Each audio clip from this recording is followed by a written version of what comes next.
Hi everybody, my name's Miss Hanna and I teach students with disabilities over here at Fairless High School.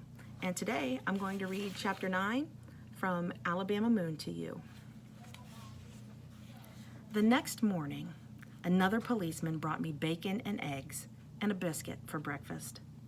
Obregon said I ate it all like a wild dog. I told him it was the best breakfast I ever had. Not long after I finished, I heard Sanders talking about me behind the door. "Where's that little pissant?" "He's back here," someone on the other side of the door said. "He's not too upset about it either." "He been giving y'all any trouble?" "No, he's been eating up everything we bring to him. He and Obregon are good buddies now." I heard Sanders grunt, and then footsteps came towards the door. He came in the room and looked around until he saw me in my cage. "You ready, boy?" "Where are we going?" "Taking you to Tuscaloosa. Going to reintroduce you to your old friend, Mr. Gene. Get up." I set my jaw and shook my head. "Don't you shake your head at me, boy." I went to the back of my cage and I sat in the corner. I drew my knees up to my chest and hugged them there possum style. Sanders reached to his belt and pulled away a set of keys. He unlocked the door and stepped inside. I said, "Get up." "That child can't be more than 10 years old, Sanders," Obregon said. "He got you jumpy." "Shut up, Obregon." Sanders put the keys back on his belt and unsnapped a leather case that held a pair of handcuffs. "Hold out your hands, boy." "What's your problem, Sanders?" I quickly pulled my hands away from my knees and sat on them. "This ain't none of your damn business," Sanders said to Obregon. "Don't tell me you gotta handcuff him." Sanders turned around and looked at Obregon. "I thought I told you shut up." Obregon smiled. "I bet you used to have bullies on you like wild dogs on meat when you was in school." "Never mind, I forgot. You didn't make it past 8th grade, did you, Sanders?" Sanders ignored Obregon. "Get up," he said to me. I shook my head. "Now," Sanders yelled. I didn't move. Sanders reached down and grabbed me by the back of my shirt. He lifted me, still balled up, but with my arms around my knees again. Obregon stood in his cell and clung to the bars. "You hurt him and I seen it all," he said. I smiled at Obregon. "It doesn't hurt," I said. "At least put some shoes and a jacket on the kid," Obregon called after us. Sanders carried me out of the cage, through the main office, and outside. He opened his car and tossed me in the back like I was nothing but a sack of coon hides. He slammed the door behind me and went back inside. When Sanders returned, I had come out of my ball and was sitting up the normal way. He glanced at me once, then got into the driver's seat and started the engine. I knocked on the plastic shield between us, but he acted like he didn't hear me. "Sanders?" I said. No answer. He pulled onto the road and sped up. "Sanders?"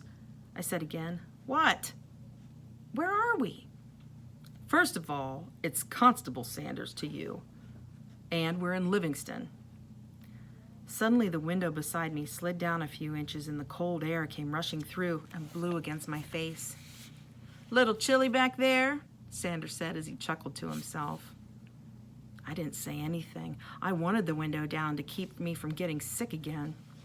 As I watched the countryside pass by, I thought about escape. But I'd not been farther than Mr. Abrascado's store that I remembered, and I knew we weren't anywhere close to that. I reasoned that even if I could get out of the car, I wouldn't know where to go, and I wouldn't have any of my supplies. "When do I get my things back?" "You'll get 'em when we're good and ready. Everything except the rifle and bullets you were toting." I felt my face grow warm. "You can't take my rifle," I shouted. "Pap gave me that rifle." Sanders seemed to like it that I was getting upset. He shook his head and smiled. I slammed my fists onto the plastic shield. "Hey!" he yelled. He looked in his rearview mirror at me.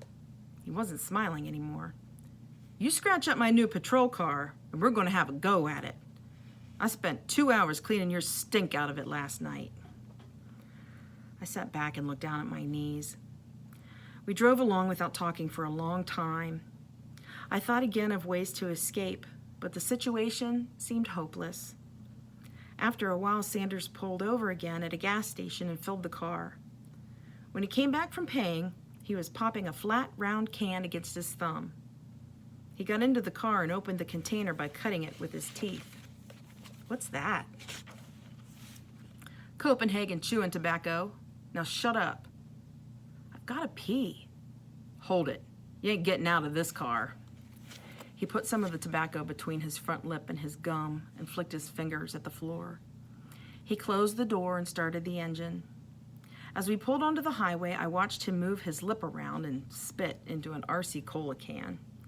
He caught me staring. I can't help but think I'll be seeing you in and out of jail your whole life, kid. I looked away and didn't answer him. You ain't nothing but white trash. You worse than white trash. You ain't even trailer trash. You know what you are? I shook my head against the car window, still watching the fields pass by. You're stinking militia trash is what you are. I didn't know that word, militia. I kept staring out the window while he talked to me. He spat into the can and then scraped it against his chin to catch some dribble. Spat again. Your daddy ain't never owned a thing in his life. He trespassed and poached for a living. Some dirty lowlife you'd see walking down the highway with animal furs wrapped up around him. You don't know my pap. The hell I don't. I've seen him. I felt my face go hot again and balled my fists on my knees. I knew there wasn't anything I could do, so I stayed quiet.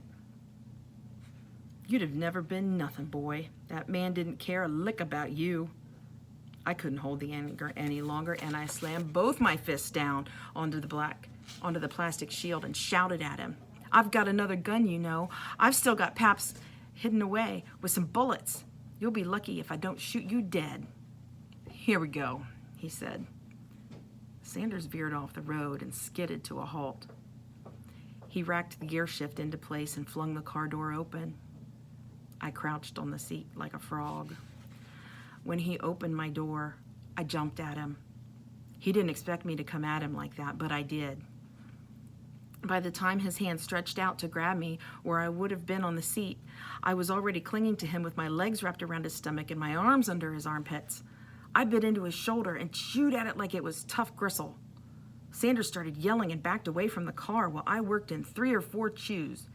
He grabbed me around the waist with both hands and squeezed so hard that my body shot with pain, and I had to throw my head back and cough at the sky.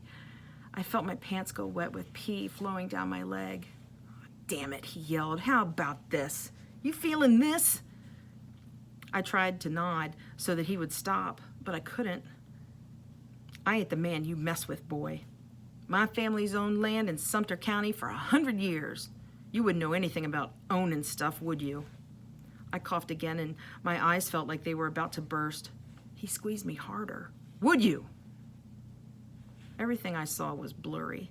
A truck whooshed by. I heard the dinging of a police car where the door was still open. Suddenly, he released me and dropped me to the asphalt, and I heard him spit and walk away. I rolled over and got sick onto the ground. I'd hoped that he'd let me lie there until I felt better. I wanted to stay until it became dark out, and I heard owls calling. I lay there for what seemed like a long time, staring at the loose gravel, until he grabbed me by the shirt and lifted me and threw me back into the police car. He said something to me, but I couldn't make it out. I lay across the back seat, taking deep breaths and waiting for the pain to go away. I felt the gentle motion of the cruiser through the vinyl. It wasn't long before the car slowed, and I heard tires on a gravel road. Want you to pay attention to something, Sanders said. The car stopped, and I saw Sanders' window going down. Billy, he yelled. Go get your daddy to get out here. I heard a screen door slam somewhere outside. Sanders began to pack his Copenhagen with dull thumps against his thigh. So, I'll show you what it's like to own things, boy. He turned and looked at me as he shoveled another pinch of tobacco into his mouth. I watched his face as he stared at me and worked the tobacco around with his tongue. Then I heard another man's voice outside. "How you doing, Davy?" the man said. Sanders turned away from me and peered out the window. "What did I tell you last month, Alan?" "Davy, you know how things have been around here. I talked to your daddy about it. He said we could get settled with you in 2 weeks. I got disability coming." Sanders shook his head and stared straight out over the steering wheel. "Alan, lean in here," he said calmly. I heard footsteps outside the car. "Come here," Sanders said again. "I want to tell you something." "Well, I can hear fine from right here, Davy." "Lean in here. No sense in little Billy hearing this." I heard the footsteps again and saw the man's head appear at the window and his hands rest on the driver's door. His face was long and sunken and smudge-streaked. He reminded me of a blue heron. He swallowed, and I saw his Adam's apple move up and down. Sanders suddenly let go of the steering wheel and backhanded the man across his jaw. It happened so fast I jumped in my seat. The man's face was knocked around as if he'd looked away to stare at the back tire. He slowly wiped his mouth and continued looking downwards. "My granddaddy didn't leave this land to my daddy, did he?" The man didn't answer. His face was beet red. "Did he?" Sanders repeated.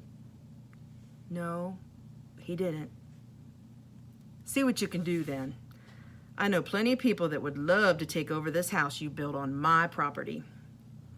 Sanders rolled up his window and began to drive forward. The man's hand slipped away from the car and his face passed by my window. He never looked up. "That's white trash," Sanders said.